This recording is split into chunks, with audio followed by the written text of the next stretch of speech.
আজকে আমরা এমন একটি বিষয় আলোচনা করব, সেটি হলো কবরের নিকট কোরআন তেলাওয়াত করা যাবে কি যাবে না। এ ব্যাপারে ইমামদের সলফে সালেনদের মতামত কি, প্রমাণ কি, হাদিস কি আছে? অবশ্যই আছে। পেয়ারা নবী রাসূল আকরাম সাল্লাল্লাহু আলাইহি ওয়াসাল্লাম বলেছেন, আন আবি হুরায়রা রাদিয়াল্লাহু তাআলা আনহু قال قال رسول الله صلى الله عليه وسلم اقرأوا ياسين عند موتاكم।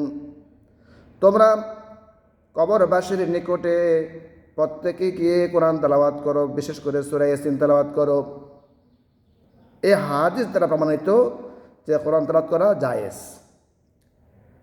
একটি প্রমাণ।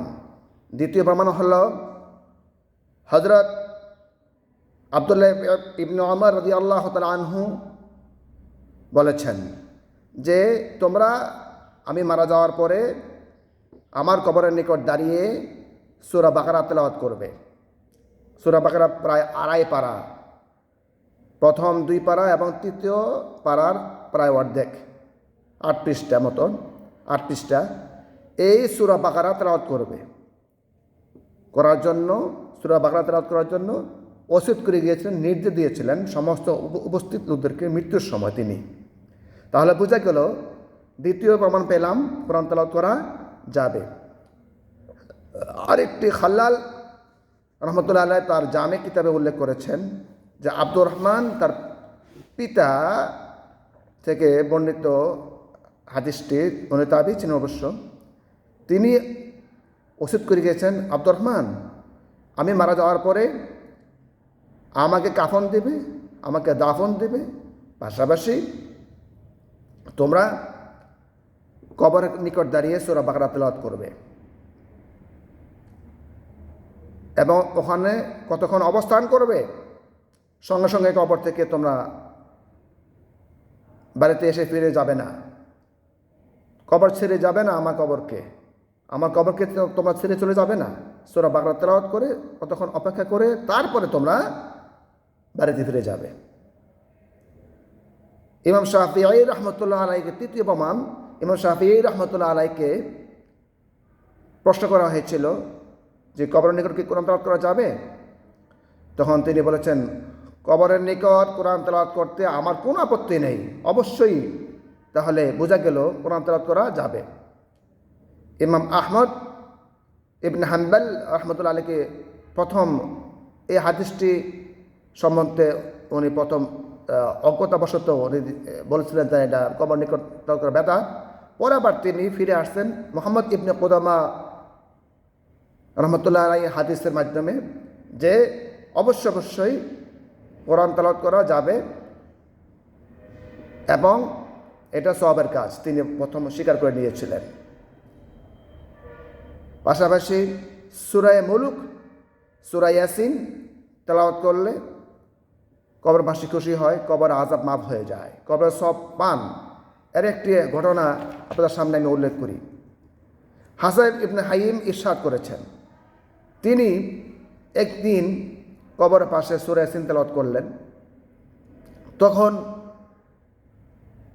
কবরের পাশের জন্য দোয়া করলেন। স্বপ্নে দেখেন একদিন যে একটি মেয়ে কবরের ভিতরে শুয়ে আছে জীর্ণশীর্ণ অবস্থায় এবং চুপচাপ বসে আছে। জিজ্ঞাসা করলেন, কী ব্যাপার, তুমি কেন কবরে শুয়ে আছো? আমার কবরের নিকট কেউ এসে দোয়া করলো না, এই জন্য আমি অত্যন্ত ব্যথিত, দুঃখিত। এরপরে তিনি ঘুম থেকে উঠে আবার কবরের পাশে গিয়ে কোরআন তেলাওয়াত করলেন, তার মায়ের জন্য সূরা ইয়াসিন তেলাওয়াত করলেন, সূরা মুলক তেলাওয়াত করলেন। তখন তিনি আবার স্বপ্নে দেখলেন ওই মেয়েটি খুশিতে কবরের পাশে বসে আছে। এবার জিজ্ঞেস করলেন, ও হে মেয়ে, তুমি বলো তো তুমি এখন আজকে খুশি কেন? আজকে একজন ব্যক্তি সূরা ইয়াসিন সূরা মুলক তেলাওয়াত করলো, তখন আমি এর সওয়াব পেয়েছি। তার মানে বোঝা গেল যে কোরআন তেলাওয়াত করলে কোরআন তেলাওয়াতের সওয়াব মৃত ব্যক্তি কবরে শুয়ে পায়। আমরা এই হাদিয়াটুকু, এই উপহারটুকু, এই গিফটটুকু আরও দিতে পারি না সূরা ইয়াসিন সূরা মুলক তেলাওয়াত করার মাধ্যমে? আমরা কি ওসিয়ত করে যেতে পারি না আমার সন্তানদেরকে? আমরা কি এই সিস্টেম এই ব্যবস্থা করে যেতে পারি না যে আমার কবরের পাশে যেন তেলাওয়াত করা হোক? যেরকমভাবে নবাবরা টাঙ্গাইল ধনবাড়ি পৌরসভায় একটা দেখবেন কবরস্থান, ওখানে 24 আওয়ার কোরআন তেলাওয়াত করা হয়। পুরো বাংলাদেশের মধ্যে একটি জায়গা আছে যা 24 আওয়ার রাত দিন কয়েকজন হাফেজকে রেখে মোটা অঙ্কের বেতন দিয়ে তাদের মাধ্যমে কোরআন তেলাওয়াত করাচ্ছে। তাদের পরিবার পরিজন, তাদের ওয়ারিশগণ, তাদের সন্তান সন্ততি, তাদের নাতিপুতি যারা এখন বেঁচে আছে তারা। আমরা তো ইচ্ছে করলে এটা করতে পারি, কবরের পাশে একটা কোরআন তেলাওয়াতের ব্যবস্থা করতে পারি, মাদ্রাসা করতে পারি, মসজিদ করতে পারি। এতে কোনো ধরনের বেদাত কিছুই নেই, এর সঙ্গে গোরামি বাড়াবাড়ি ছাড়া কিছু না। আসুন আমরা এই ন্যাক কাজটি করার উদ্যোগ নেই, তাহলে আমরাও উপকৃত হব, আমাদের পিতা মাতাও সওয়াব পাবে, তারাও লাভবান হবেন, তারাও উপকৃত হবেন। আমরা এই সদকা জারিয়া কাজটা করি। আমা তাওফীকি ইল্লা বিল্লাহ।